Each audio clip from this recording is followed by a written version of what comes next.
saaxiibadana daawanaya durdurmeedii ayaad nagala socotaan waxaan maanta dhex joognaa qolkii uu taliya Raamola ka degnaa xarunta Dr. Xaweeb waxa oo la joogo mid kamid ah saaxiibada goobtana maamulaha ka soo dhow taliya saaxiibkaana soo dhawey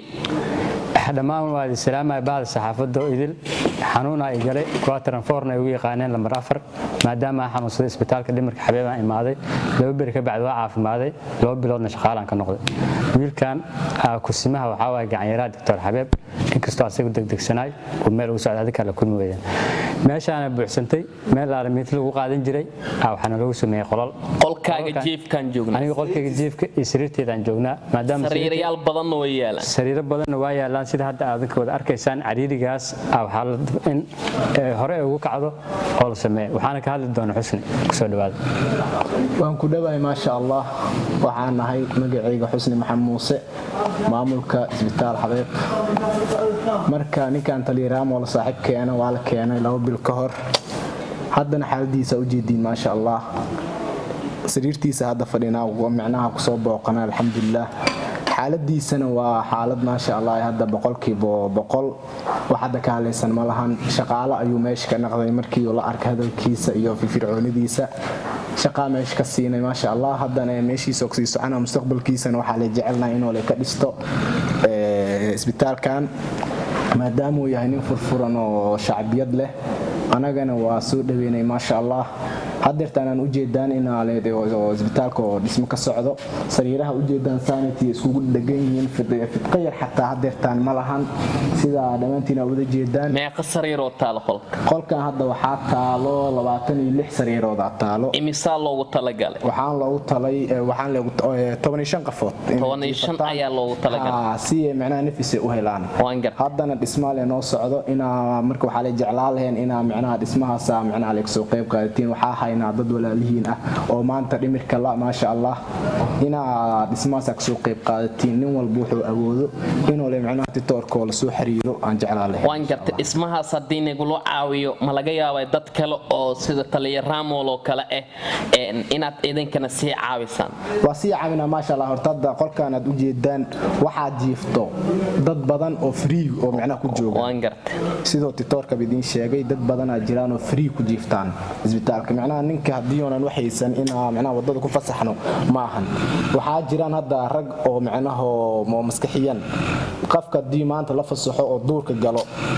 dhaawac loo geysanaa ama asiga la dhaawac geysanay marka intaas inteena dhicin waxa la anaga jeclaysan inaab soo wadno inta keenno oo nafsadiisana badbaadino oo mustaqbalkiisu dhisno ma sha Allah waan gartay dhismahaas marka laga soo tago waxyaabo kale oo xarunta ay u baahan tahay ma jiraan wallahi waxyaalo badan oo baahanahay waa jiraan sababtoo ah sariiro oo saas ma haysano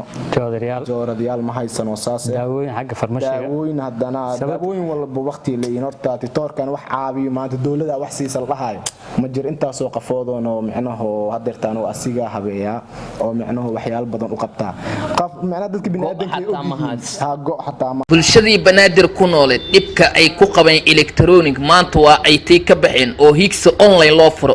ala teleefankani waa kii saddexaad iga xumaada miyaadan ogeyn in aad iibsi karto teleefon noocii u dambeeyay oo waliba aad ku helayso habka online-ka ah adigoo waliba barta Facebook ku qorayo Higso online waxyaabaha laga helo waxa kamid ah Higsi online iPhone Samsung Galaxy Samsung A10s Itel ayaad ka helaysaa wixii faahfaahina waxaad kala xiriiri kartaa telefoonada shaashada kaaga muuqda haysano go'aan hadda subaxii la qaadaale loo soo dhaqaa macnaha loo soo naqaa mid kale oo ay isku bedelaan haystaan marka waxa la jeclaaday in dadka muslimiinta ah sidoo titoorka u fikireen ana ayagana u fikiraan soo caabiyaan hadana waxaan jeclaan lahayn maadaama shaqaan doctor Chris farkali fool ma dhaqdo naaga badan subaxdii imaado waa shaam macna waa ka shaqeeyaan waa nidaamiyaan mishaarkooda xataa sidii ugu rasiyaal badan 26 markay gaartay waxay leeyihiin lacagtan u baahan doctorkan waxa laga yaabaa lacagta inuu markaas u hayeen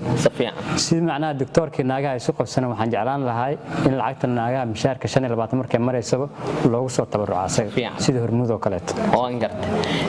talay marka laga soo tago jiifkaas daawooyinkaas waxyaabo kale oo aad adiga codsan lahayd maadaama xarunta aad ka tahay shaqaalo ma jiraan wax badan ay jiro meesha aniga aan joogo lambar 4 anigu jidka socda xabadu garkii ugu dhacday anoo xanuunsanaa inta la keenay meeshaan qofti iswaasho katiinada lagu qabanayo hadii dhimri soo yeelatana bariiskeeda doonaysaa meeshaan nabad macnaha xalaha yar soodinta soo gasheen waa ka nabad badan tahay magaalada aniga aan joogo sababtoo meel isku xabadaan ka imaaday hadana miyaan joogaa meel ka dhow magaalada dhexdooda shaqaale badan aan joogo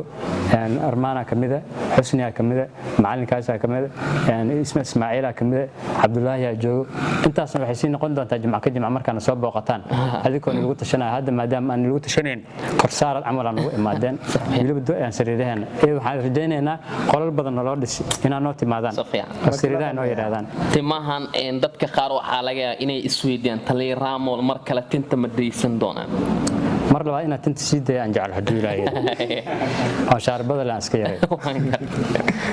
sababtoo tinta hadii mar aan ku noqoto magacana uu ku raacay magac ma bahara tintii la xiiray iyo magacii wiil socdo waxay ku fiicanta laakiin magaca in tinta la sii daayo magaciina meeshiisa ku sii socdo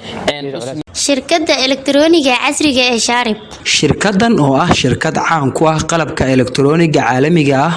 waxay ku suurta gelinaysaa inaad hesho qalab tayo leh oo aan koronto ka cuneynin adiga oo helaya firinjeerada qasaaladaha air conditionada makiinadaha cuntada iyo wixii elektaroonig ah oo aad u baahan tahay hadda aad oo ka dukaamayso xarunta Shaarib oo ku taala suuqa Bakaaraha wixii faahfaahin ahna waxaad ka wici kartaa telefoonada shaashada kaaga muuqda balanteenu waa Shaarib Electronics Company gabagabada ayaan soo gaarnay asxaab badan oo dal iyo dibadda jooga oo inta badan dadka inay caawiyaan jecel dadka masaakiinta jiro maxaad ugu baaqaysaa wallahi horta waxaan ugu baaqaa inay macna soo caawiyaan walaalahood waayo maanta walaalkaaga hadii aad caawisid waxay ku jirtaa aakhiro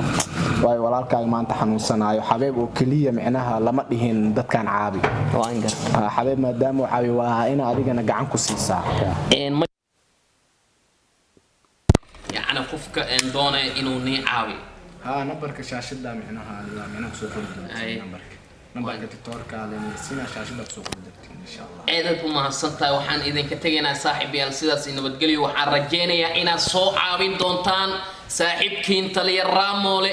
oo meehan hooy ay u tahay sidoo kalena shaqaale ka ah wuxuuna idinka codsanayaa inaad shaqadiisa aad garab ku siisan baliis hadii aad taliya Raamole taageerto soo caawi hadii aad caawin karin xitaa muuqaalka shirgaray saaxiibadiina gaarsi waa Cabdo Shariif Mukhtar Gaduudo taliya Raamole Xusni iyo team Durdur Media bye bye